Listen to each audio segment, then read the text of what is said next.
Déjeme sacar eso. Ok. Más una vez, un poco nervioso porque es la primera vez que estoy haciendo un congreso con tantas personas importantes y lejos de mi casa, pero acerca de mi casa al mismo tiempo. Entonces, me toca ahora hablar de cómo en la era post-COVID priorizar los casos quirúrgicos y cómo deben ellos ser programados. Es muy interesante que este hospital, el Hospital Oswaldo Cruz, donde trabajo yo, ello fue creado para una epidemia en 1884, una epidemia que acabó con 25% de la población de Recife en la época. Y este hospital, en la verdad, está al lado del cementerio para que las personas, si murieron acá, ya iban directo al cementerio. No tenía mucho problema de traslado. Pasamos por la pandemia de 1918 y ya tiene como casi 100 años desde la última pandemia. Pero las maneras como nosotros hemos luchado con las pandemias no ha cambiado mucho. Hay muchas lecciones que seguimos haciendo de la misma manera que la pandemia de influenza de España de 1918. Con hospitales de campaña como estos, personas utilizando mascarillas en las calles como protección, la distancia social de uno para otro, siempre manteniendo alguna distancia, y hasta para ir al teatro y para ir a juegos de fútbol, todo de mascarilla.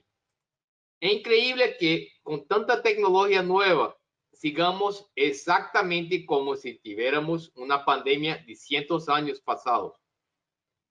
Y ahorita nosotros que tenemos que volver a trabajar como cirujanos, tenemos preocupaciones. Si nosotros tenemos que volver ahorita al trabajo, ¿cuáles son los riesgos reales que tenemos nosotros?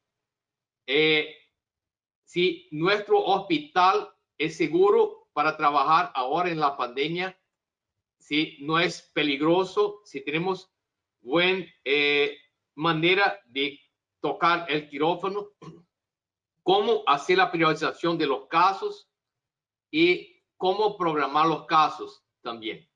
Entonces, en esta pandemia tenemos muchas cuestiones, muchísimas cuestiones.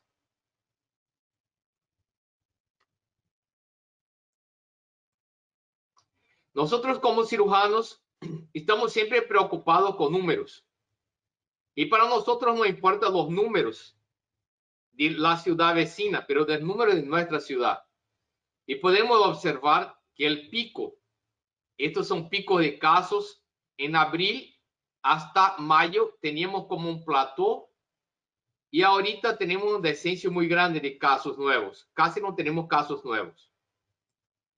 No toca a nosotros explicar exactamente cómo controlamos la pandemia, pero así que las personas entendieron que era posible tratar los casos precoces, los casos prácticamente no hay nuevos.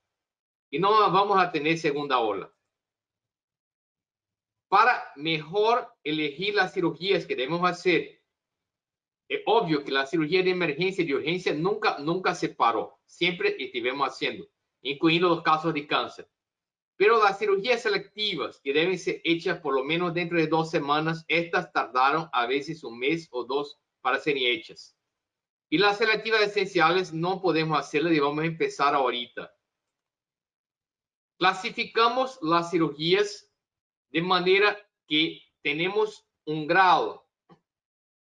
Si existe un tratamiento con medicaciones disponible, entonces tiene mucho baja importancia la cirugía. Sería una cirugía con bajísimo nivel de importancia porque hay un tratamiento con medicinas igualmente efectivo. Pero si no hay ningún tratamiento efectivo, esta cirugía tiene priorización muy grande. Y si, por ejemplo, si hay un retraso de 2 semanas, cambia mucho, con mucha peora. Pero si con un retraso de 2 semanas no tiene mucha peora, pierde la importancia de la cirugía. Entonces, utilizamos este tipo de cuadro para elegir qué cirugías empiezan primero y qué cirugías van después. Entonces, las cirugías que hay mucha peora y no hay ningún tratamiento clínico disponible y hay que ser hecho en un periodo de 2 semanas, hay que ser hechas antes de las cirugías que pueden ser hechas con retraso de 8 semanas y que hay tratamiento clínico. También con las comorbidades de los pacientes. Si tiene doença pulmonar, si tiene doença cardiovascular, si tiene diabetes o si es un inmunocomprometido, dependiendo del grado.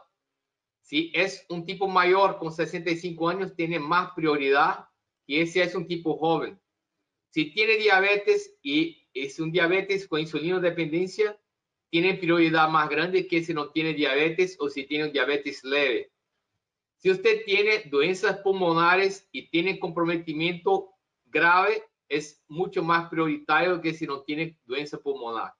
Entonces, en consideración con los dos cuadros, elegimos los casos y vamos a empezar a hacer en nuestro instituto.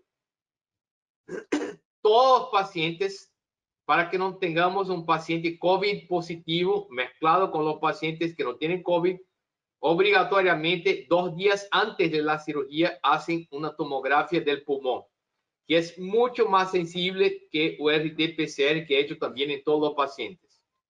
Este es el fluxograma que nosotros tenemos ya muy tranquilo en nuestra cabeza. Entonces, cuando tenemos la cirugía programada, siempre con 3 días antes de la cirugía, el paciente hay que llenar un cuestionario y si está apto a hacer esa cirugía, pasa así para la coleta de RT-PCR y la tomografía. Si es positivo, entonces este paciente no va a se operar, va para un nuevo programación. Pero si la cirugía es de emergencia o inadiable, el paciente sigue para la cirugía, pero va a ser una área de COVID, no va a estar en la área no COVID. Por otro lado, si el paciente no está positivo, entonces más una vez es testado por un cuestionario y si está apto, va para cirugía de área no COVID. Si él no está apto por el cuestionario, si hay duda, vuelve para nueva marcación de la cirugía. Y todos los pacientes que no necesitan cirugía inmediata tienen que esperar por lo menos 30 días. En este momento, porque tenemos una cantidad de pacientes en espera que no podemos priorizar todos de una vez. Por ejemplo, este paciente llega con una hernia encarcelada. Nosotros por manobras ya ponemos la hernia adentro, el paciente se va a su casa. Y mira que es un paciente con pasado de cirugía de corazón. En otro caso, por ejemplo, y aquí tenemos nuestro homenaje a los anestesiólogos que ha evolucionado mucho en la era COVID. Y sabemos de Hausted que con la llegada de la anestesia, la cirugía se tornó tan sencilla que cualquier idiota puede ser un cirujano. El último caso que operamos de emergencia era una señora con sospecha de COVID abdominal. Tenía una obstrucción, probablemente por COVID, que no respondió al tratamiento con medicinas. Y le hacemos una cirugía con un bloqueo y más anestesia local.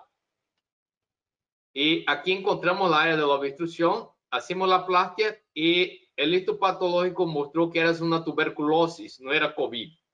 El RT-PCR fue negativo y la imagen que parecía COVID era tuberculosis.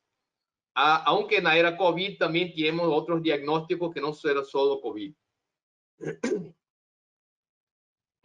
Trabajamos con algo muy sencillo, solo con una N95 más una mascarilla cirúrgica y una protección facial, todos igualitos, y aquí está la laparotomía de la señora. Me gustaría mucho estar haciendo cirugías mini como esta, pero empezamos en esta semana las cirugías laparoscópicas. Y mucho en congresos también nos extraña mucho estar operando solos y no está compartiendo con otras personas. Y aquí es algo muy típico que tenemos encontrado en nuestra ciudad, que son los COVID abdominales, que hay una simulación como si fuera una apendicitis aguda. Mira, el apéndice está como engrandecido, pero al mismo tiempo tenemos muchos linfonodos, pero no están engrandecidos, están linfonodos chiquitos. Estos pacientes se van a tratamiento con medicinas, con el protocolo de COVID, y en general con 48 horas se van a su casa. Pero lo más importante para todos es hacer la promoción de la profilaxis. Y como dice la Organización Mundial de Salud, lo principal que no tengamos es sexo desprotegido con animales, principalmente. Y en la época de COVID, como no tenía mucho que hacer, empezamos a salir por la ciudad a sacar fotos. Y también un nuevo normal con mascarillas en la bici. Y estamos listos para algunas preguntas que ustedes lo quieran hacer. Muchísimas gracias a todos.